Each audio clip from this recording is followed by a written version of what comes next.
सहारनपुर में साइबर अपराध के खिलाफ चलाए जा रहे अभियान के तहत सहारनपुर साइबर क्राइम थाना पुलिस को बड़ी सफलता मिली।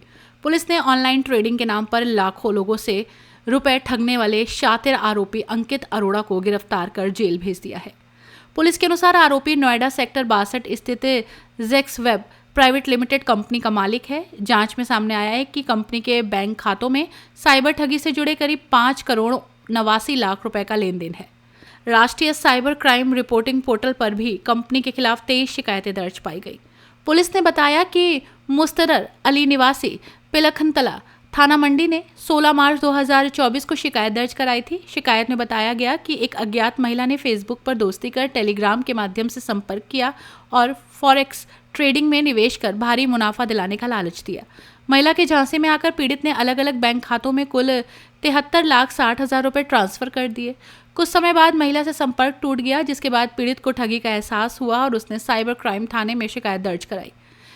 मामले में थाना साइबर क्राइम में धारा 420 आईपीसी और 66 डी आईटी एक्ट के तहत मुकदमा दर्ज कर जांच शुरू की। जांच के दौरान पुलिस ने कई संदिग्ध बैंक खातों को फ्रीज किया और पीड़ित को करीब 3 लाख रुपए वापस दिलाए। जांच में यह भी सामने आया कि 29,60,000 रुपए आरोपी की कंपनी के खाते में ट्रांसफर हुए। तकनीकी साक्ष्यों और बैंकिंग ट्रेल के आधार पर पुलिस ने आरोपी अंकित अरोड़ा को गिरफ्तार कर कोर्ट में पेश किया, जहां से उसे जेल भेज दिया गया है। पुलिस अब इस गिरोह से जुड़े अन्य आरोपियों की तलाश कर रही है और पूरे नेटवर्क की भूमिका की जांच की जा रही है। इसके बारे में मैं आपको अवगत कराना चाहूँगा कि थाना साइबर क्राइम पर 14/24 एक पुराना मुकदमा था, जिसमें ऑलरेडी पार्ट पेंडिंग में चार्जशीट लगी हुई थी। एक अभियुक्त जेल गया था, परंतु अब जो साइबर थाना पुलिस स्टेशन जो सहारनपुर है, उसके द्वारा इसमें अग्रिम कार्रवाई करते हुए जो इस अपराध के जो किंग पिन है, उसको पकड़ा गया है, जिसका नाम है अंकित अरोड़ा, जो कि नोएडा में जिसका फिलहाल एड्रेस है और मूलतः वो कानपुर का निवासी है। फिलहाल वह गौतम बुद्ध नगर में एक रेप केस में जेल में जो है निरुद्ध है। ये 76 लाख रुपए का जो फ्रॉड है, ये सहारनपुर के एक व्यक्ति के साथ हुआ था। इस फ्रॉड के एमओ के बारे में मैं आपको बताना चाहूँगा। जो वादी हैं, उनके पास फेसबुक के थ्रू एक महिला की फ्रेंड रिक्वेस्ट आई, जिसको उन्होंने एक्सेप्ट किया और उससे बातचीत शुरू हो गई। और उसके बाद वादी के द्वारा जो है उस महिला के द्वारा जो है वादी को यह बताया गया कि आपके पैसे बढ़ाने की मेरे पास एक अच्छी स्कीम है, आप उसमें इन्वेस्ट कीजिए। और उसके बाद एक ऐप जो है वादी द्वारा डाउनलोड की गई। उसके बाद महिला के कहने पर उसमें बार-बार जो है पैसे उस व्यक्ति ने डाले, और जब पैसे वो उसमें डालते थे ऐप में, उनको उस ऐप में अपना बैलेंस बढ़ के दिखता था, जिससे उनको ऐसा लगता था कि मेरे पैसे बढ़ रहे हैं। बीच में जब उनके पास थोड़ी कमी हुई, उन्होंने इस महिला को बोला, मेरे और पैसे नहीं इसमें ऐड कर पाऊँगा। तो महिला ने कहा, नहीं, ये बिल्कुल सही ऐप है और उसमें कोई दिक्कत नहीं है, मैं अपनी तरफ से भी पैसे डाल के आपको उसमें दिखाती हूँ।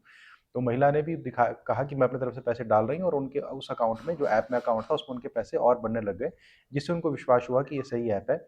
और इस तरह कर करके जब करीब 74 लाख का उनके साथ ये फ्रॉड हो गया, उसके बाद जब उन्होंने पैसे विड्रॉ करने के लिए उसको कॉन्टैक्ट किया, तो उसने पहले तो आनाकानी करी और फिर बाद में हर तरह का जो है संपर्क इनसे तोड़ दिया।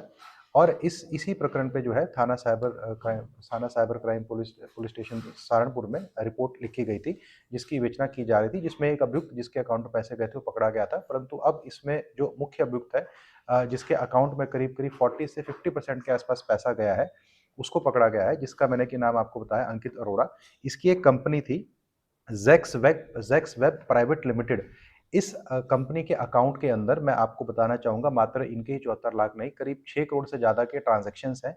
उसके अतिरिक्त ये जो व्यक्ति है अंकित अरोड़ा, इनके ऊपर करीब 7 जो है मुकदमे पंजीकृत हैं, अलग-अलग स्टेट के मुकदमे पंजीकृत हैं। मेनली सारे के सारे 420 और 66 आईटी एक्ट माने मुख्यतः साइबर क्राइम के मुकदमे हैं, जिसमें कि कुछ मुकदमे केरला के हैं, कुछ दिल्ली के हैं, कुछ झज्जर के हैं, कुछ गौतम बुद्ध नगर के हैं, कुछ नोएडा के मुकदमे हैं।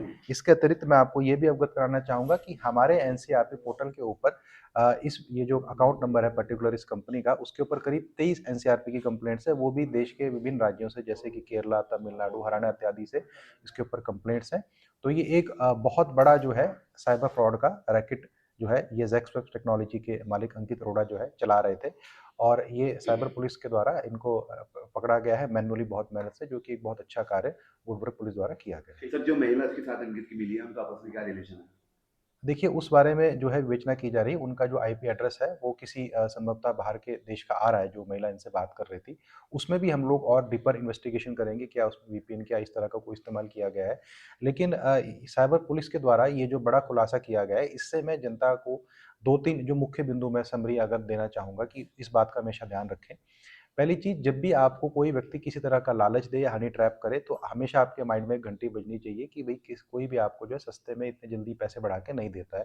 दूसरा, जब भी आप कोई एप्लीकेशन डाउनलोड करें, हमेशा वो जो हमारे ऑथराइज़्ड प्ले स्टोर है या ऐप स्टोर है, उसके द्वारा ही आप किसी तरह की एप्लीकेशन को डाउनलोड करें। और जब भी आपके साथ ऐसा कोई फ्रॉड हो, आपको लग रहा हो, आप जितनी जल्दी पुलिस को सूचित करेंगे, उतना जल्दी जो है आपका पैसा फ्रीज़ होके अधिक से अधिक धनराशि वापस होने की आपको संभावना रहेगी।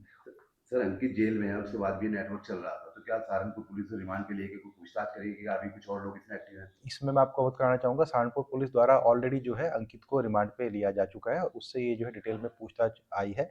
और उसके बाद उसके द्वारा जो डॉक्यूमेंट सबमिट कराए गए हैं कंपनी के, उनका एक्चुअल में फिजिकल एड्रेस है कि नहीं है और इसमें कौन-कौन जुड़े हुए हैं, उसके साथ-साथ उसकी भी जो है इन्वेस्टिगेशन की जा रही है। ऐप ये सब जो चल रहा है कि बंद हो गया और ऐप का नाम क्या है सर? ये देखिए, फॉरेक्स के नाम से ये ऐप था और इस ऐप को बंद कराने के लिए उसी टाइम जो है पत्राचार कर दिया गया था, तो ये एप्लीकेशन बंद हो गई। ठीक है।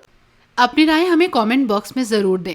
ऐसे ही लेटेस्ट अपडेट्स के लिए हमारे चैनल रॉयल बुलेटिन को लाइक, शेयर और सब्सक्राइब करना ना भूलें।